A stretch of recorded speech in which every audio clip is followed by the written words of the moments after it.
Gilbert Keith Chesterton's Father Brown stories often blend the supernatural with the rational, challenging readers to look beyond appearances. Published in 1911 as part of The Innocence of Father Brown, The Honour of Israel Gow reflects Chesterton's fascination with Scotland's mysticism and Gothic heritage. Scotland, with its rich folklore, castles, and history of aristocratic intrigue, provides the perfect backdrop for Chesterton's exploration of themes like madness, heredity, and guilt. Father Brown's character embodies reason and faith, consistently confronting mysteries that seem supernatural but have logical explanations, grounding the detective genre in both the physical and spiritual realms. Gilbert Keith Chesterton, The Honour of Israel Gow. A stormy evening of olive and silver was closing in, as Father Brown, wrapped in a grey Scotch plaid, came to the end of a grey Scotch valley and beheld the strange castle of Glengyle. It stopped one end of the glen or hollow like a blind alley, and it looked like the end of the world. Rising in steep roofs and spires of sea-green slate in the manner of the old French-Scotch chateau, it reminded an Englishman of the sinister steeple-hats of witches in fairy tales, and the pine woods that rocked round the green turrets looked, by comparison, as black as numberless flocks of ravens. This note of a dreamy, almost a sleepy devilry was no mere fancy from the landscape. For there did rest on the place one of those clouds of pride and madness and mysterious sorrow which lie more heavily on the noble houses of Scotland than on any other of the children of men. For Scotland has a double dose of the poison called heredity, the sense of blood in the aristocrat, and the sense of doom in the Calvinist. The priest had snatched a day from his business at Glasgow to meet his friend Flambeau, the amateur detective, who was at Glengyle Castle with another more formal officer investigating the life and death of the late Earl of Glengyle. That mysterious person was the last representative of a race whose valour, insanity, and violent cunning had made them terrible even among the sinister nobility of their nation in the 16th century. None were deeper in that labyrinthine ambition, in chamber within chamber of that palace of lies that was built up around Mary Queen of Scots. The rhyme in the countryside attested the motive and the result of their machinations candidly, as green sap to the simmer trees is red gold to the Ogilvies. For many centuries there had never been a decent lord in Glengyle Castle, and with the Victorian era one would have thought that all eccentricities were exhausted. The last Glengyle, however, satisfied his tribal tradition by doing the only thing that was left for him to do. He disappeared. I do not mean that he went abroad. By all accounts he was still in the castle, if he was anywhere. But though his name was in the church register and the big red peerage, nobody ever saw him under the sun. If anyone saw him, it was a solitary manservant, something between a groom and a gardener. He was so deaf that the more businesslike assumed him to be dumb, while the more penetrating declared him to be half-witted. A gaunt, red-haired labourer, with a dogged jaw and chin but quite blank blue eyes, he went by the name of Israel Gow, and was the one silent servant on that deserted estate. But the energy with which he dug potatoes, and the regularity with which he disappeared into the kitchen gave people an impression that he was providing for the meals of a superior, and that the strange earl was still concealed in the castle. If society needed any further proof that he was there, the servant persistently asserted that he was not at home. One morning the provost and the minister, for the Glengyles were Presbyterian, were summoned to the castle. There they found that the gardener, groom, and cook had added to his many professions that of an undertaker, and had nailed up his noble master in a coffin.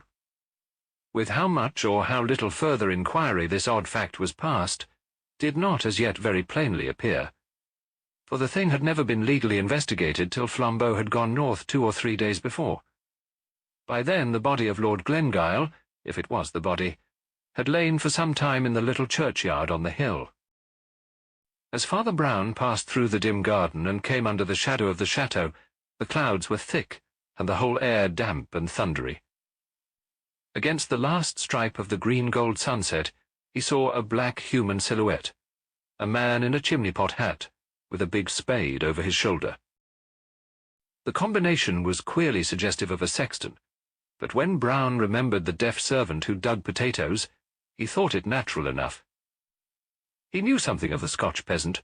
He knew the respectability which might well feel it necessary to wear blacks for an official inquiry. He knew also the economy that would not lose an hour's digging for that. Even the man's start and suspicious stare as the priest went by were consonant enough with the vigilance and jealousy of such a type. The great door was opened by Flambeau himself, who had with him a lean man with iron-grey hair and papers in his hand, Inspector Craven from Scotland Yard. The entrance hall was mostly stripped and empty, but the pale, sneering faces of one or two of the wicked Ogilvies looked down out of black periwigs and blackening canvas. Following them into an inner room, Father Brown found that the allies had been seated at a long oak table, of which their end was covered with scribbled papers, flanked with whisky and cigars. Through the whole of its remaining length, it was occupied by detached objects arranged at intervals, objects about as inexplicable as any objects could be. One looked like a small heap of glittering broken glass. Another looked like a high heap of brown dust. A third appeared to be a plain stick of wood. "You seem to have a sort of geological museum here," he said, as he sat down, jerking his head briefly in the direction of the brown dust and the crystalline fragments. "Not a geological museum," replied Flambeau. "Say, a psychological museum." "Oh, for the Lord's sake," cried the police detective, laughing. "Let's begin with such long words." "Don't you know what psychology means?" asked Flambeau with friendly surprise. "Psychology means being off your chump." "Still, I hardly follow," replied the official. "Well," said Flambeau with decision, "I mean that we've only found out one thing about Lord Glengyle. He was a maniac." The black silhouette of Gow with his top hat and spade passed the window, dimly outlined against the darkening sky.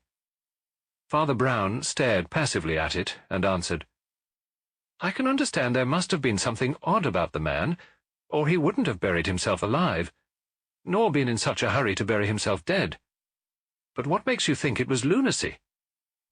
"Well," said Flambeau, "you just listen to the list of things Mr. Craven has found in the house." "We must get a candle," said Craven suddenly. "A storm is getting up, and it's too dark to read."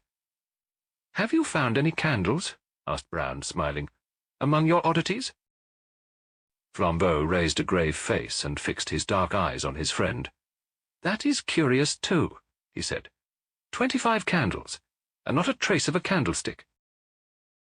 In the rapidly darkening room and rapidly rising wind, Brown went along the table to where a bundle of wax candles lay among the other scrappy exhibits.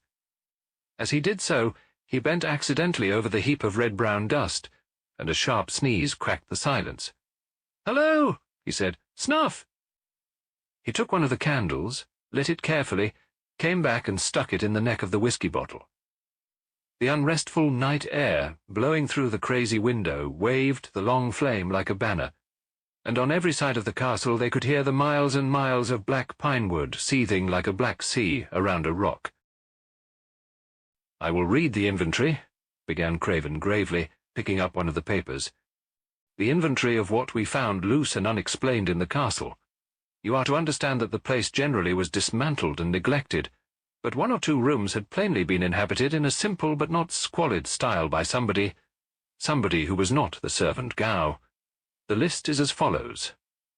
First item, a very considerable hoard of precious stones, nearly all diamonds, and all of them loose, without any setting whatever. Of course, it is natural that the Ogilvies should have family jewels, but those are exactly the jewels that are almost always set in particular articles of ornament. The Ogilvies would seem to have kept theirs loose in their pockets like coppers. Second item, heaps and heaps of loose snuff, not kept in a horn, or even a pouch, but lying in heaps on the mantelpieces, on the sideboard, on the piano, anywhere. It looks as if the old gentleman would not take the trouble to look in a pocket or lift a lid. Third item, here and there about the house curious little heaps of minute pieces of metal, some like steel springs, and some in the form of microscopic wheels, as if they had gutted some mechanical toy. Fourth item, the wax candles, which have to be stuck in bottlenecks because there is nothing else to stick them in. Now, I wish you to note how very much queerer all this is than anything we anticipated. For the central riddle we are prepared. We have all seen at a glance that there was something wrong about the last Earl. We have come here to find out whether he really lived here, whether he really died here, whether that red-haired scarecrow who did his burying had anything to do with his dying. But suppose the worst in all this, the most lurid or melodramatic solution you like. Suppose the servant really killed the master, or suppose the master isn't really dead, or suppose the master is dressed up as the servant, or suppose the servant is buried for the master. Invent what Wilkie Collins' tragedy you like, and you still have not explained a candle without a candlestick, or why an elderly gentleman of good family should habitually spill snuff on the piano. The core of the tale we could imagine. It is the fringes that are mysterious. By no stretch of fancy can the human mind connect together snuff and diamonds and wax and loose clockwork. "I think I see the connection," said the priest. "This Glengyle was mad against the French Revolution. He was an enthusiast for the Ancien Regime, and was trying to reenact literally the family life of the last Bourbons. He had snuff because it was the 18th century luxury, wax candles because they were the 18th century lighting. The mechanical bits of iron represent the locksmith hobby of Louis XVI. The diamonds are for the diamond necklace of Marie Antoinette." Both the other men were staring at him with round eyes. "What a perfectly extraordinary notion!" cried Flambeau. "Do you really think that is the truth?" "I am perfectly sure it isn't," answered Father Brown. "Only you said that nobody could connect snuff and diamonds and clockwork and candles. I give you that connection offhand. The real truth, I am very sure, lies deeper." He paused a moment and listened to the wailing of the wind in the turrets. Then he said, "The late Earl of Glengyle was a thief. He lived a second and darker life as a desperate housebreaker. He did not have any candlesticks because he only used these candles cut short in the little lantern he carried. The snuff he employed as the fiercest French criminals have used pepper, to fling it suddenly in dense masses in the face of a captor or pursuer. But the final proof is in the curious coincidence of the diamonds and the small steel wheels. Surely that makes everything plain to you. Diamonds and small steel wheels are the only two instruments with which you can cut out a pane of glass." The bough of a broken pine tree lashed heavily in the blast against the window pane behind them, as if in parody of a burglar, but they did not turn round. Their eyes were fastened on Father Brown. "Diamonds and small wheels," repeated Craven, ruminating. "Is that all that makes you think it the true explanation?" "I don't think it the true explanation," replied the priest placidly. "But you said that nobody could connect the four things. The true tale, of course, is something much more humdrum. Glengyle had found, or thought he had found, precious stones on his estate. Somebody had bamboozled him with those loose brilliants, saying they were found in the castle caverns. The little wheels are some diamond-cutting affair. He had to do the thing very roughly and in a small way, with the help of a few shepherds or rude fellows on these hills. Snuff is the one great luxury of such Scotch shepherds. It's the one thing with which you can bribe them. They didn't have candlesticks because they didn't want them. They held the candles in their hands when they explored the caves." "Is that all?" asked Flambeau after a long pause. "Have we got to the dull truth at last?" "Oh, no," said Father Brown. As the wind died in the most distant pine woods, with a long hoot as of mockery. Father Brown, with an utterly impassive face, went on, "I only suggested that because you said one could not plausibly connect snuff with clockwork or candles with bright stones. 10 false philosophies will fit the universe, 10 false theories will fit Glengyle Castle, but we want the real explanation of the castle and the universe. But are there no other exhibits?" Craven laughed, and Flambeau rose smiling to his feet and strolled down the long table. "Items 5, 6, 7, etc., he said, and certainly more varied than instructive. A curious collection, not of lead pencils, but of the lead out of lead pencils. A senseless stick of bamboo with the top rather splintered. It might be the instrument of the crime. Only there isn't any crime. The only other things are a few old missals and little Catholic pictures, which the Ogilvies kept, I suppose, from the Middle Ages, their family pride being stronger than their Puritanism. We only put them in the museum because they seem curiously cut about and defaced.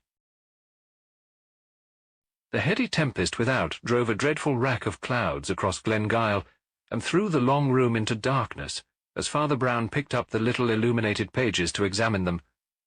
He spoke before the drift of darkness had passed, but it was the voice of an utterly new man. "Mr. Craven," said he, talking like a man 10 years younger, "you have got a legal warrant, haven't you, to go up and examine that grave? The sooner we do it, the better, and get to the bottom of this horrible affair. If I were you, I should start now." "Now?" repeated the astonished detective. "And why now?" "Because this is serious," answered Brown. "This is not spilt snuff or loose pebbles. That might be there for 100 reasons. There is only one reason I know of for this being done, and the reason goes down to the roots of the world. These religious pictures are not just dirtied or torn or scrawled over, which might be done in idleness or bigotry, by children or by Protestants. These have been treated very carefully and very queerly. In every place where the great ornamented name of God comes in the old illuminations, it has been elaborately taken out. The only other thing that has been removed is the halo round the head of the child Jesus. Therefore, I say, let us get our warrant and our spade and our hatchet and go up and break open that coffin." "What do you mean?" demanded the London officer. "I mean," answered the little priest, and his voice seemed to rise slightly in the roar of the gale, "I mean that the great devil of the universe may be sitting on the top tower of this castle at this moment, as big as 100 elephants and roaring like the apocalypse. There is black magic somewhere at the bottom of this." "Black magic?" repeated Flambeau in a low voice, for he was too enlightened a man not to know of such things. "But what can these other things mean?" "Oh, something damnable, I suppose," replied Brown impatiently. "How should I know? How can I guess all their mazes down below? Perhaps you can make a torture out of snuff and bamboo. Perhaps lunatics lust after wax and steel filings. Perhaps there is a maddening drug made of lead pencils. Our shortest cut to the mystery is up the hill to the grave." His comrades hardly knew that they had obeyed and followed him till a blast of the night wind nearly flung them on their faces in the garden. Nevertheless, they had obeyed him like automata, for Craven found a hatchet in his hand and the warrant in his pocket. Flambeau was carrying the heavy spade of the strange gardener. Father Brown was carrying the little gilt book from which had been torn the name of God. The path up the hill to the churchyard was crooked but short. Only under that stress of wind it seemed laborious and long. Far as the eye could see, farther and farther as they mounted the slope, were seas beyond seas of pines, now all aslope one way under the wind. And that universal gesture seemed as vain as it was vast, as vain as if that wind were whistling about some unpeopled and purposeless planet. Through all that infinite growth of grey-blue forests sang, shrill and high, that ancient sorrow that is in the heart of all heathen things. One could fancy that the voices from the underworld of unfathomable foliage were cries of the lost and wandering pagan gods, gods who had gone roaming in that irrational forest and who will never find their way back to heaven. "You see," said Father Brown in low but easy tone, "Scotch people before Scotland existed were a curious lot. In fact, they're a curious lot still. But in the prehistoric times I fancy they really worshipped demons. That," he added genially, "is why they jumped at the Puritan theology." "My friend," said Flambeau, turning in a kind of fury, "what does all that snuff mean?" "My friend," replied Brown with equal seriousness, "there is one mark of all genuine religions, materialism. Now, devil worship is a perfectly genuine religion." They had come up on the grassy scalp of the hill, one of the few bald spots that stood clear of the crashing and roaring pine forest. A mean enclosure, partly timber and partly wire, rattled in the tempest to tell them the border of the graveyard.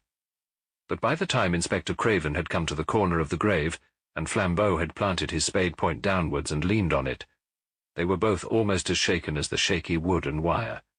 At the foot of the grave grew great tall thistles, grey and silver in their decay. Once or twice, when a ball of thistledown broke under the breeze and flew past him, Craven jumped slightly as if it had been an arrow. Flambeau drove the blade of his spade through the whistling grass into the wet clay below. Then he seemed to stop and lean on it, as on a staff. "Go on," said the priest very gently. "We are only trying to find the truth. What are you afraid of?" "I am afraid of finding it," said Flambeau. The London detective spoke suddenly in a high crowing voice that was meant to be conversational and cheery. "I wonder why he really did hide himself like that. Something nasty, I suppose. Was he a leper?" "Something worse than that," said Flambeau. "And what do you imagine," asked the other, "would be worse than a leper?" "I don't imagine it," said Flambeau. He dug for some dreadful minutes in silence, and then said in a choked voice, "I'm afraid of his not being the right shape." "Nor was that piece of paper, you know," said Father Brown quietly, "and we survived even that piece of paper." Flambeau dug on with a blind energy. But the tempest had shouldered away the choking grey clouds that clung to the hills like smoke, and revealed grey fields of faint starlight before he cleared the shape of a rude timber coffin and somehow tipped it up upon the turf. Craven stepped forward with his axe. A thistle-top touched him, and he flinched. Then he took a firmer stride, and hacked and wrenched with an energy like Flambeau's till the lid was torn off, and all that was there lay glimmering in the grey starlight. "Bones," said Craven, and then he added, "But it is a man," as if that was something unexpected. "Is he?" asked Flambeau in a voice that went oddly up and down. "Is he all right?" "Seems so," said the officer huskily, bending over the obscure and decaying skeleton in the box. "Wait a minute." A vast heave went over Flambeau's huge figure. "And now I come to think of it," he cried, "why in the name of madness shouldn't he be all right? What is it gets hold of a man on these cursed cold mountains? I think it's the black, brainless repetition. All these forests, and over all an ancient horror of unconsciousness. It's like the dream of an atheist. Pine trees and more pine trees and millions more pine trees." "God!" cried the man by the coffin, "but he hasn't got a head." While the others stood rigid, the priest, for the first time, showed a leap of startled concern. "No head," he repeated, "no head," as if he had almost expected some other deficiency. Half-witted visions of a headless baby born to Glengyle, of a headless youth hiding himself in the castle, of a headless man pacing those ancient halls or that gorgeous garden, passed in panorama through their minds. But even in that stiffened instant the tale took no root in them and seemed to have no reason in it. They stood listening to the loud woods and the shrieking sky quite foolishly, like exhausted animals. Thought seemed to be something enormous that had suddenly slipped out of their grasp. "There are 3 headless men," said Father Brown, "standing round this open grave." The pale detective from London opened his mouth to speak, and left it open like a yokel, while a long scream of wind tore the sky. Then he looked at the axe in his hands as if it did not belong to him, and dropped it. "Father," said Flambeau in that infantile and heavy voice he used very seldom, "what are we to do?" His friend's reply came with the pent promptitude of a gun going off. "Sleep," cried Father Brown, "sleep. We have come to the end of the ways. Do you know what sleep is? Do you know that every man who sleeps believes in God? It is a sacrament, for it is an act of faith, and it is a food. And we need a sacrament, if only a natural one. Something has fallen on us that falls very seldom on men, perhaps the worst thing that can fall on them." Craven's parted lips came together to say, "What do you mean?" And the priest had turned his face to the castle as he answered, "We have found the truth, and the truth makes no sense." He went down the path in front of them, with a plunging and reckless step, very rare with him, and when they reached the castle again, he threw himself upon sleep with the simplicity of a dog. Despite his mystic praise of slumber, Father Brown was up earlier than anyone else, except the silent gardener, and was found smoking a big pipe and watching that expert at his speechless labours in the kitchen garden. Towards daybreak, the rocking storm had ended in roaring rains, and the day came with a curious freshness. The gardener seemed even to have been conversing, but at sight of the detectives, he planted his spade sullenly in a bed and, saying something about his breakfast, shifted along the lines of cabbages and shut himself in the kitchen. "He's a valuable man, that," said Father Brown. "He does the potatoes amazingly. Still," he added with a dispassionate charity, "he has his faults. Which of us hasn't? He doesn't dig this bank quite regularly. There, for instance," and he stamped suddenly on one spot. "I'm really very doubtful about that potato." "And why?" asked Craven, amused with the little man's hobby. "I'm doubtful about it," said the other, "because old Gow was doubtful about it himself. He put his spade in methodically in every place but just this. There must be a mighty fine potato just here." Flambeau pulled up the spade and impetuously drove it into the place. He turned up, under a load of soil, something that did not look like a potato, but rather like a monstrous, overdomed mushroom. But it struck the spade with a cold click. It rolled over like a ball and grinned up at them. "The Earl of Glengyle," said Brown sadly, and looked down heavily at the skull. Then, after a momentary meditation, he plucked the spade from Flambeau and, saying, "We must hide it again," clamped the skull down in the earth. Then he leaned his little body and huge head on the great handle of the spade that stood up stiffly in the earth, and his eyes were empty and his forehead full of wrinkles. "If one could only conceive," he muttered, "the meaning of this last monstrosity." And leaning on the large spade handle, he buried his brows in his hands, as men do in church. All the corners of the sky were brightening into blue and silver. The birds were chattering in the tiny garden trees. So loud it seemed as if the trees themselves were talking. But the three men were silent enough. "Well, I give it all up," said Flambeau at last, boisterously. "My brain and this world don't fit each other, and there's an end of it. Snuff, spoiled prayer books, and the insides of musical boxes. What—" Brown threw up his bothered brow and rapped on the spade handle with an intolerance quite unusual with him. "Oh, tut, tut, tut, tut!" he cried. "All that is as plain as a pikestaff. I understood the snuff and clockwork and so on when I first opened my eyes this morning, and since then I've had it out with old Gow, the gardener, who is neither so deaf nor so stupid as he pretends. There's nothing amiss about the loose items. I was wrong about the torn mass book, too. There's no harm in that. But it's this last business, desecrating graves and stealing dead men's heads. Surely there's harm in that. Surely there's black magic still in that. That doesn't fit into the quite simple story of the snuff and the candles." And, striding about again, he smoked moodily. "My friend," said Flambeau with a grim humour, "you must be careful with me, and remember I was once a criminal. The great advantage of that estate was that I always made up the story myself, and acted it as quick as I chose. This detective business of waiting about is too much for my French impatience. All my life, for good or evil, I have done things at the instant. I always fought duels the next morning. I always paid bills on the nail. I never even put off a visit to the dentist." Father Brown's pipe fell out of his mouth and broke into 3 pieces on the gravel path. He stood rolling his eyes, the exact picture of an idiot. "Lord, what a turnip I am," he kept saying. "Lord, what a turnip." Then, in a somewhat groggy kind of way, he began to laugh. "The dentist," he repeated. 6 hours in the spiritual abyss, and all because I never thought of the dentist. Such a simple, such a beautiful and peaceful thought. Friends, we have passed a night in hell, but now the sun is risen, the birds are singing, and the radiant form of the dentist consoles the world." "I will get some sense out of this," cried Flambeau, striding forward, "if I use the tortures of the Inquisition." Father Brown repressed what appeared to be a momentary disposition to dance on the now sunlit lawn, and cried quite piteously, like a child, "Oh, let me be silly a little.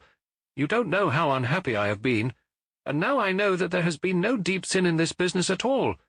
Only a little lunacy, perhaps. And who minds that?" He spun round once more, then faced them with gravity. "This is not a story of crime," he said. "Rather it is the story of a strange and crooked honesty. We are dealing with the one man on earth, perhaps, who has taken no more than his due. It is a study in the savage living logic that has been the religion of this race. That old local rhyme about the house of Glengyle, as green sap to the simmer trees, is red gold to the Ogilvies, was literal as well as metaphorical. It did not merely mean that the Glengyles sought for wealth, it was also true that they literally gathered gold. They had a huge collection of ornaments and utensils in that metal.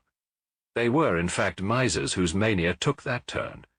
In the light of that fact, run through all the things we found in the castle: diamonds without their gold rings, candles without their gold candlesticks, snuff without the gold snuff boxes, pencil leads without the gold pencil cases, a walking stick without its gold top, clockwork without the gold clocks, or rather watches. And mad as it sounds, because the halos and the name of God in the old missals were of real gold, these also were taken away. The garden seemed to brighten, the grass to grow gayer in the strengthening sun, as the crazy truth was told. Flambeau lit a cigarette as his friend went on. "We're taken away," continued Father Brown. "We're taken away, but not stolen. Thieves would never have left this mystery. Thieves would have taken the gold snuff boxes, snuff and all, the gold pencil cases, lead and all. We have to deal with a man with a peculiar conscience, but certainly a conscience. I found that mad moralist this morning in the kitchen garden yonder, and I heard the whole story." The late Archibald Ogilvy was the nearest approach to a good man ever born at Glengyle. But his bitter virtue took the turn of the misanthrope. He moped over the dishonesty of his ancestors, from which, somehow, he generalized a dishonesty of all men. More especially, he distrusted philanthropy or free giving, and he swore if he could find one man who took his exact rights, he should have all the gold of Glengyle. Having delivered this defiance to humanity, he shut himself up, without the smallest expectation of its being answered. One day, however, a deaf and seemingly senseless lad from a distant village brought him a belated telegram, and Glengyle, in his acrid pleasantry, gave him a new farthing. At least he thought he had done so, but when he turned over his change, he found the new farthing still there, and a sovereign gone. The accident offered him vistas of sneering speculation. Either way, the boy would show the greasy greed of the species. Either he would vanish, a thief stealing a coin, or he would sneak back with it virtuously, a snob seeking a reward. In the middle of that night, Lord Glengyle was knocked up out of his bed, for he lived alone, and forced to open the door to the deaf idiot. The idiot brought with him, not the sovereign, but exactly 19 shillings and 11 pence 3 farthings in change. Then the wild exactitude of this action took hold of the mad lord's brain like fire. He swore he was Diogenes, that had long sought an honest man, and at last had found one. He made a new will, which I have seen. He took the literal youth into his huge, neglected house, and trained him up as his solitary servant and, after an odd manner, his heir. And whatever that queer creature understands, he understood absolutely his lord's 2 fixed ideas. First, that the letter of right is everything, and second, that he himself was to have the gold of Glengyle. So far, that is all, and that is simple. He has stripped the house of gold, and taken not a grain that was not gold, not so much as a grain of snuff. He lifted the gold leaf off an old illumination, fully satisfied that he left the rest unspoilt. All that I understood. But I could not understand this skull business. I was really uneasy about that human head buried among the potatoes. It distressed me, till Flambeau said the word. "It will be all right. He will put the skull back in the grave when he has taken the gold out of the tooth." And indeed, when Flambeau crossed the hill that morning, he saw that strange being, the just miser, digging at the desecrated grave, the plaid round his throat thrashing out in the mountain wind, the sober top hat on his head.